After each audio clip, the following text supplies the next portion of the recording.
warreen duba gartee gosummaadhaa fi shanyummaadhaa fi qabaliyummaadhaan qomtii teessan tuni guuttamte. Durataan keenya Jawhar Muhammad orma biyya tana biyya fi hin beekne ka biyya godhisa. Orma keenya ka hin beekne isaayitu biyya godhe. Maqaa Oromoo kan isaan mudhise jechuudha. Bilisummaan kanuu fide kanuu tilmaama nu godhe isa malee hin jiru jechuudha. Wanni eegal booda inni hafee firaasha hafee fi firaasha irra taa'an jechuudha. Namni firaasha isaa irra taa'u kun yoo fi inni kun dhugatti firaasha isaa nu hafee kursii isaa nurra kaayoo beeku baatan beekaadhaa mitiin jaan jechuudha. Inni isaan kun kaanii yoo isa dhungatan abbummaatti isa beekan biyya kun hintiin jaa hawaasni keenya hidhinaan jaa qeerroon hintiin jaa abbaan gadaa hidhinaan jaa isa kana rabbiin dhugaa nu haa godhu. Nama tokko taraa nama tokko kan hidhaa seeneef taraa nam tokko kan hidhaa seeneef abaluu hidhame jedhee feesbuuk irratti boo'ee kadachii garagalchu.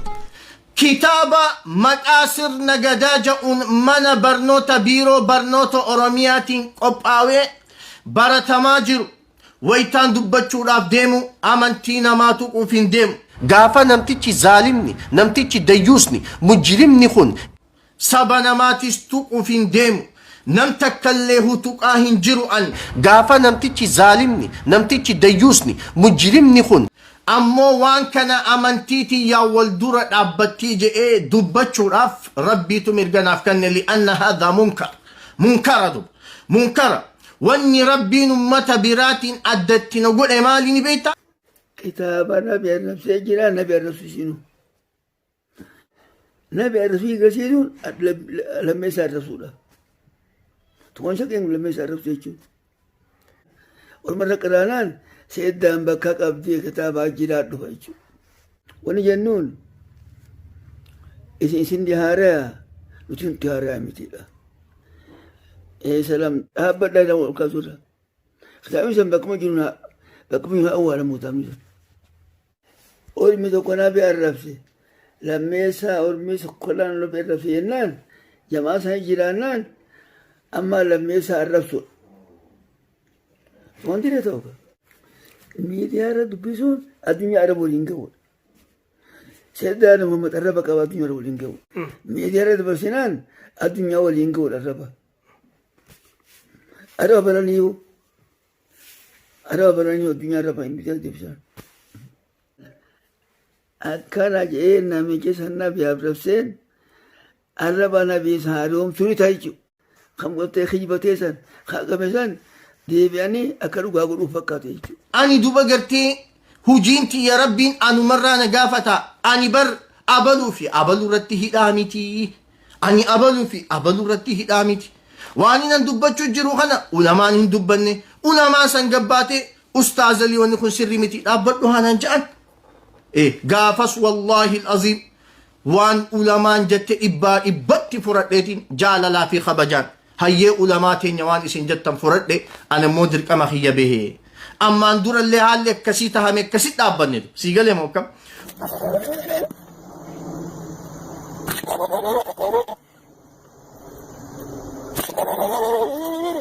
Ulamaanun dubbanne ati maa dubbattaa ani wanti kun munkara tahuu arkedu akkasittiin beeku. Ulamaan asbaatii wanti kun munkaraa miti haa jettu gaafa jette yaa ulamaa teenya hayyana kana na fakkaateetiin dubbadhe inshaa Allah isiniitu tutti beekaa jenneetuma kutuudha. Nuti har'aan tana ulamaa Itoophiyaatu keessaahu ulamaa Oromiyaa keessaahu ulamaan Harargee baaseen na'a keessaahu ulamaan Harargee bahaa haada tokkoon hidhatanii haada tokkoon hiiqatan. Ulamaaniin lakkaawesan wanni ja'an wanni tun ganaaf dhaabbachuudha qabdi. Ammoo ganaaf itti deebi'e akka diiniin daangaa'u islaaminaan obbolummaan akka daangaa'u yommuu diin isa daangeessuu dadhabe obbolummaan daangeessuu dadhabe islaaminaan daangeessuu dadhabde sun waa keenyaa mitii jechuudhaan ulamaan jalaa gubbaa murtee quba qabaadha. Miidiyaa irratti dubbachuullee hafuudha qaba. Feesbuukaan gadhiisuunis hafuu qaba. Waan akkanaa gaa irraa tobbachuu qabna. Itti deebi'uun qabdan ganaa akkatti hin deebine. Maaliif miidiyaa irratti yoo gadhiifame kan diin beeku kan hin beekne hundaa eega. Namni arrabsu ni jiraas ni yaaja. Maaliif arrabsan kajuullee ni jira. Tanumaafuu akkuma ni ol hin qaqqabne akkuma kanan jambar jettu kana ulamaan murteessite tana kunoo dhuga fudhadhaa. Kitaabni ilaalcha Oromoo jiru irra deebi'eetiin dubbadhaan malee wa'ukarriruhaa hugguu kudhan dhibbaa miti hugguu miliyoona. Maaliif adabaan guddan ulamaa jala guddan ulamaa jala guddan warreen siyaasaan adda bahee gandummaan adda bahee ulamaa qeeqee takkaa ulamaa waraanuu miti nuti. Akka ati fahamtitti ani fahamudu mumkin rabbii si cufee nabbani si galee muka ulamaa jala guddan sheekh Amin Ibroo faa jala guddan sheekh Musaa Soalaa faa jala guddan sheekh Ahmad Watar faa jala guddan sheekh Adam Tuudhaa faa harka guddan rabbiin umrii isaanii keessa fayyaanu haa faayidu bagarte si galee ulamaan teenya as baatee waan kan dhaab wallaahi niin dhaab. nama waan takka gartee waan qabatamtuu takka hadiisa fi quraana irraa shubahata tokko biyya keessa ibsu wanni kun shubahata isaati akkanan jeen akkanaa miti jedhanii namni namarratti deebisa malee maaluma irratti deebifnaa jechuun wanni irratti deebisanuu hin jirtu jechuudha. Isaa inni kaafirtootuma ammaan duraa san keessa jira waan ta'eef warruma kijibsiisu san keessa jira waan ta'eef dururattiin irratti godhamee jira. Wannummaan irratti deebisanii jiru kijibuma isaa soba isaa amantichaan ibsuu malee inni ramadii san keessa jira yoo taate malee maa irratti raddata. Wannuma irra raddatu ban namni waan irratti raddatan kun adillaa kanaa kana sirriin jenne kajaanii walirratti deebi'u yookaan da'iifa faa jechuudhaan ka walirratti deebifnu nama waa as baasee bara nama waa as hin baase wanni irratti deebisanuu hin jirtu jechuudha. Qabsoonati ooftu amantiitu jedhuinaan wanti kun haraamii imaatiin deemaan maaliifiin usu ifii jalladhee naman jallisure badii akkeyoon use nam meeqaan na boodaan jallata nama jallatu san hundarraa duba gartee ani itti gaafatamummaa fudhachuu hin danda'u itti gaafatamummaa fudhachuu hin danda'u. Warra rabbiin je'een sanirraa akkan taane akkam وإذا ذكر الله وحده اشمأزت قلوب الذين لا يؤمنون بالآخرة وإذا ذكر الذين من دونه إذا هم يستبشرون. أدراخي أكا ور ربين آية خنان وصف الراهن تاني يا أكتيفيستي دجي يا تخمك أكتيفيستي تين إسلام ما هي مجا رفتي آية ربي دور أبتشو برباتو اسمعني جيدا. وإذا ذكر الله وحده ويتمك ربي توكيتشا دبتم جبر راخن كي ركب سچو راخن كي قلبين سا إيمانا أبو راخن كي اشمأزت نسى الصوتي قلوب الذين لا يؤمنون بالآخرة قلبي ور ربي تنامنه قلبي ور قويا آخرات تنامنه وإذا ذكر الذين من دونه يوني في وان براتي هاسويته إذا هم يستبشرون نيجم مدنجي. Obboleeyyan akkuma amma dhageeffattanii dabarsitan kanatti gurbaan kun hoggaa Oromoo golommachiisuu fade. Hoggaa aktiivistoota yookaanuu warra Oromoof dhaamatu, warra Oromoof lallabu karatti isaan hambisuu barbaade, mudhii isaan kutuu barbaade, warra jahannami isin je'ee isaan sodaachisa akka isaan Oromoof lallabne. Yaa aktiivistoota Oromoo ka Oromoof lallabaa jirtan. Oromoof lallabuun keeysan wallaahi yoo amantii teeysan bira qabaattan mindaa rabbi biraatti hirkattan. Saba tokko gabrummaa jalaa baasuu deemtan. Saba rakkate tokko gartee harka ol qabuu deemtan. Inni immoo akka sabni Oromoo harka ol qabuu hin barbaadu. Akka sabni Oromoo harka ol qabatee biyya ofiitiin dhaadatu hin barbaadu. Kaayyoon gurbaa kanaa kaayyoo badduudha isinitti haayimu na dhageyaa. Isinitti haayimu kaayyoo biraatiin deema.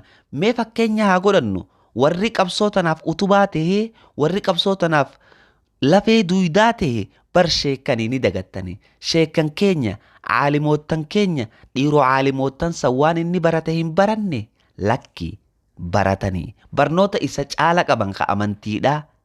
Inni immoo kaayyoo isaatu kaayyoo biraati. Tana qofaa miti. Viidiyoolee isaa hunda jala deemtanii ilaaluu dandeessan.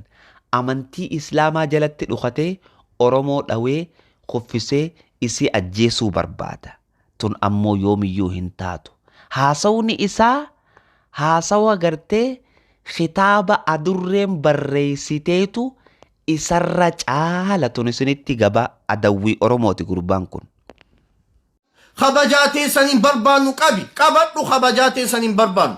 Jaalala teessanis hin barbaannu. Sabboonummaa teessanis hin barbaannu. Sheekummaa teessanis hin feenu. Ustaazummaa teessanis hin feenu. Qabadhaa deema. Oofaa siyaasaa teessan. iyyiinsi keenya waa'ee bilisummaa ture. Ustaad Aliin isin na cinatti agartan kun osoo nuti walitti qabamnee ummanni Oromoof waa dubbatu waan inni dubbate cinaa if qabnee rubuu isaa hin geenyu haqiiqatan. If duuba deebi'aa laala. Hagam takka aga falmaa ture Oromummaaf. Hagam takka aga booyaa ture Oromummaaf. Warri qabsoo jiraa jettan aboo rabbi barakaa keessa isin haa kaayu oofa. Ani qabsoo teessan keessaa watakka illee hin qabuan. Kabajatee sanin barbaannu qabadhu kabajatee sanin barbaannu. Jaalala teessanis hin barbaannu. Sabboonummaa teessanis hin barbaannu. Sheekummaa teessanis hin feenu. Ustaazummaa teessanis hin feenu. Qabadhaa deema. Oofaa siyaasaa teessan. Hagam takka aga du'aayii rabbi kadhachaa ture laala. Oh my God! Wow! Nu sabboonummaa dhibbarraa dhibba qabna hawaasa keenya. Rakkoon ummata Oromoo rakkoo teenya. Cinqiin ummata Oromoo cinqii teenya. Boo'ichi ummata Oromoo boo'icha keenya. Gaddi isaanii gadda keenya. Tanaarrallee nuu beekaa borullee nuu beekaa. Nama tokko taraa nama tokko kan hidhaa seeneef taraa nam tokko ka hidhaa seeneef abaluu hidhame jedhee Facebook irratti boo'ee kadachi garagalchu.